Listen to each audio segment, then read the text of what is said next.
Primeiro eu queria mandar um salve para o pessoal do podcast Sábado 14, que é um podcast de amigos meus, um podcast de terror, né, de filmes de terror. Ah, que legal. Que eu me identifico muito porque, assim como eu me esquivo da alcunha de crítico musical e penso o meu canal como um canal de entretenimento musical, o Sábado 14 é muito isso, assim, é um podcast que é de filme de terror, mas é entretenimento. São três amigos rindo e sempre muito bem-humorados e tentando divertir as pessoas. Se você não conhece, fica aí a recomendação que eu acho bem legal. Inclusive, tem episódio que eu participo lá.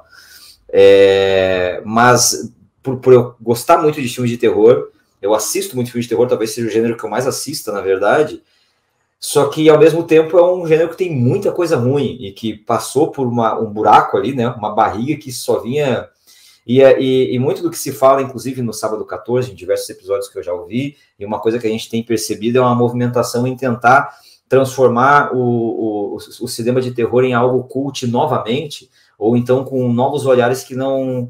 Né, que hoje em dia muito se elogia, né, alguns diretores como Ari Aster, o Robert Eggers, o Jordan Peele. O próprio Lanthimos, que ele fazia terror.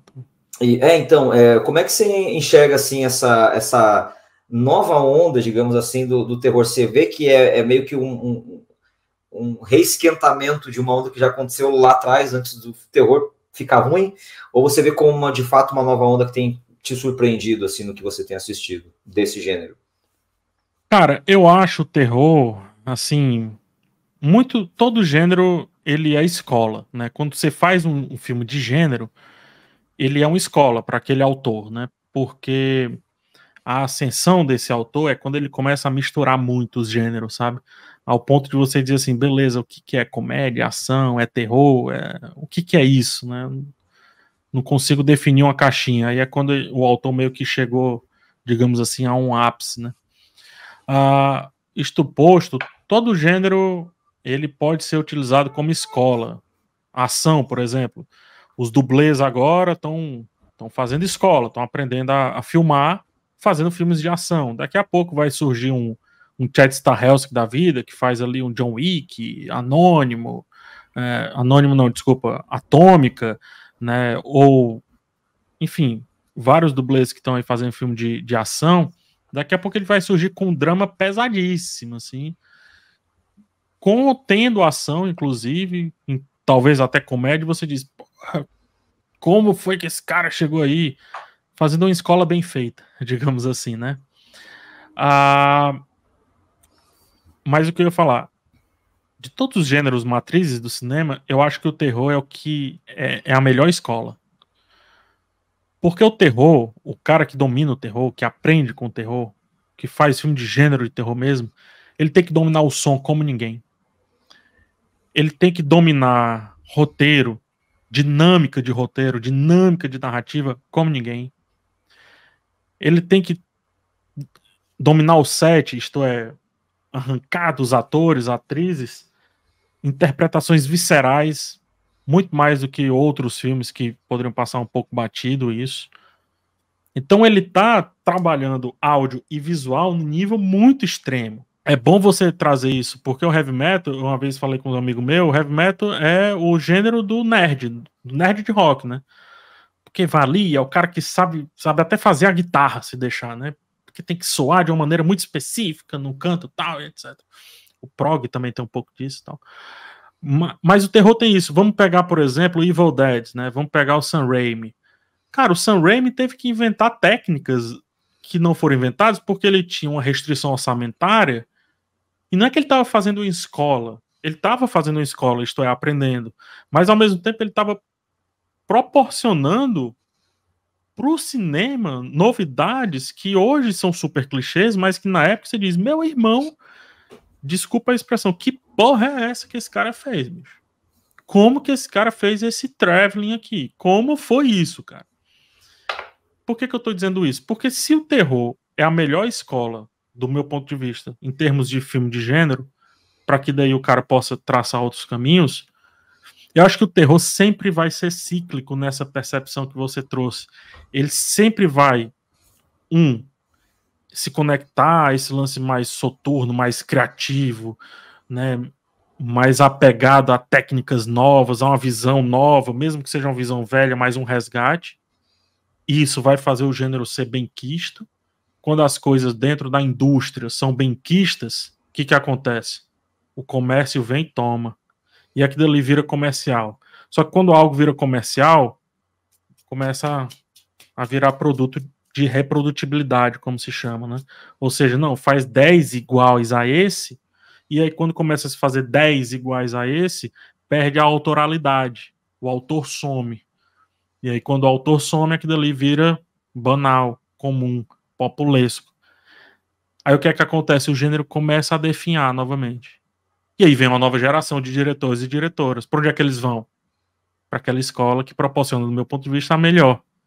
Aí o terror começa de novo a se conectar com esse tom mais criativo, mais introspectivo, mais pesado. Por quê? Porque as pessoas estão querendo fazer portfólio, estão querendo mostrar, olha só como eu sou foda.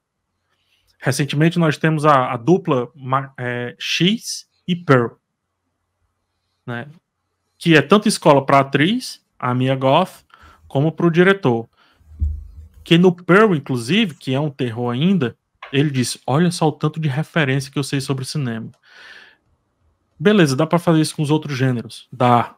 Um John Wick da vida, que é, como eu disse, uma escola para um dublê dirigindo filme, faz referência aos filmes do Jack Chan e tudo mais. Só que o terror e o público de terror reconhece referências como nenhum público de gênero reconhece. Porque existe os fãs de cinema e existe os fãs de terror, que não necessariamente são fãs de cinema, são também, né? Como você trouxe, né? Inclusive você se colocando como talvez um desses. Então, é juntar o útil ao agradável. Ora, se você tem aqui alguém querendo mostrar seu portfólio perfeito, seu portfólio de referências e possibilidades, né? Ou seja, de potencial criativo, e do outro lado você tem um público que vai entender absolutamente tudo que você colocar em tela, bingo. O terror é o gênero perfeito para aparecer, para criar, no sentido de aprender, e para ser essa escola, né? Por isso que é cíclico. O comercial tenta pegar, só que quando o comercial pega o terror de jeito, quando a indústria pega, parece que o terror não gosta, porque o terror, ele é anticonvenção. Ele é antítese ao que está posto. Você pega um Pânico da vida, né? Que vem criticar já uma leva de slashers e etc., de filmes que se comercializaram. O Pânico, ele irrita o terror, sabe? Ele incomoda o terror, ele futuca. O Pânico debocha de si mesmo, né? O tempo todo. Deboche, exato. Deboche dos slashers e etc.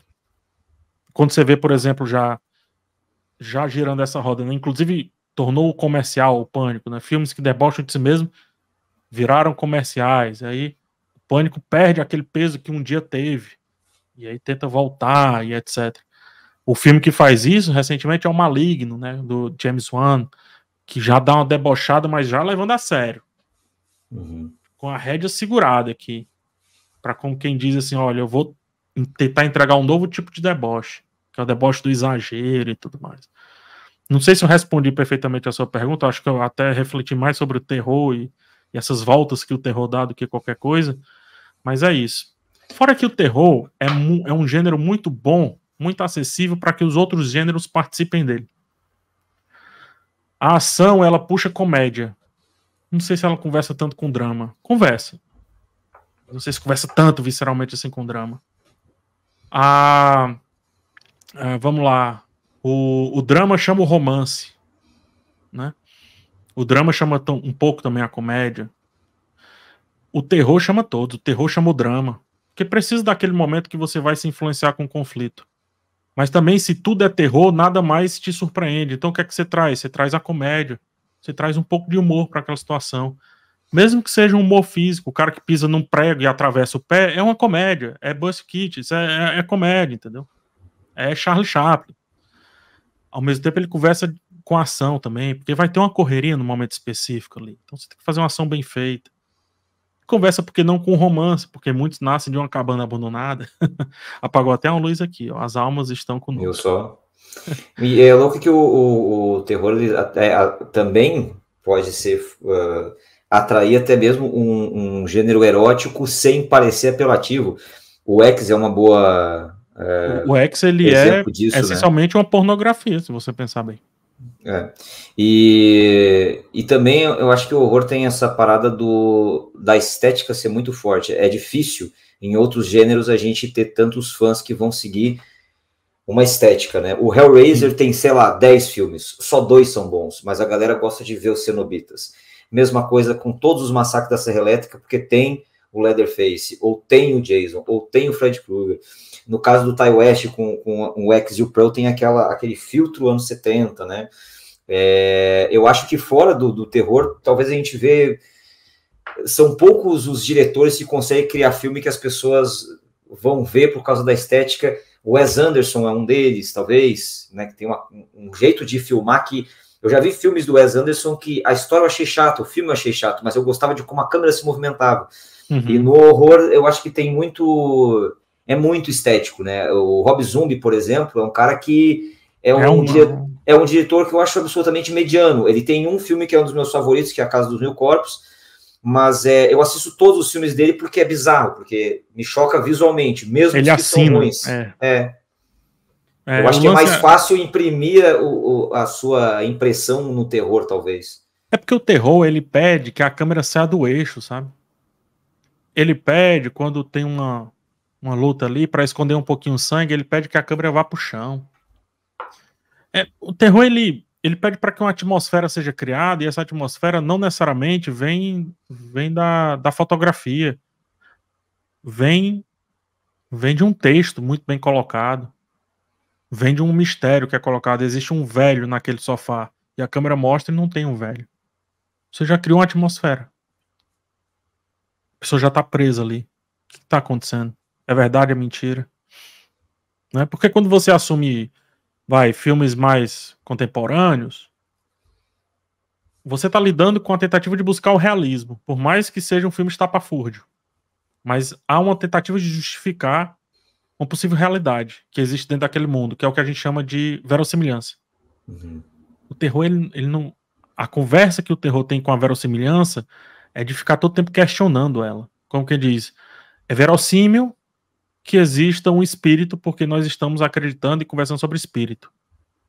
Mas ao mesmo tempo também é verossímil que não exista.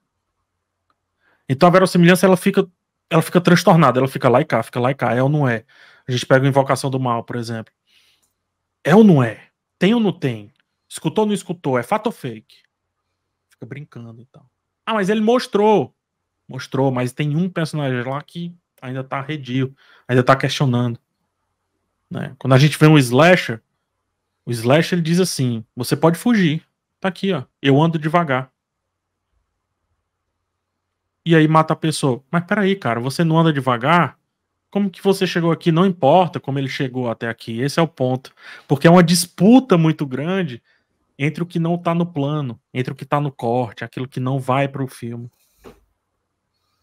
Ele pode ter corrido, pode ter voado, pode ter pegado um foguete ali e ter chegado do outro lado.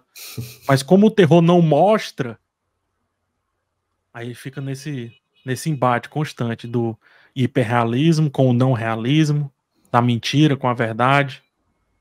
E é muito gostoso, um gênero muito gostoso. E triste aquele que pensa que terror necessariamente causa medo. Aquelas pessoas que têm medo, assim, eu tenho medo. Fico muito triste, porque perde um grande cinema. Um cinema absolutamente gigante.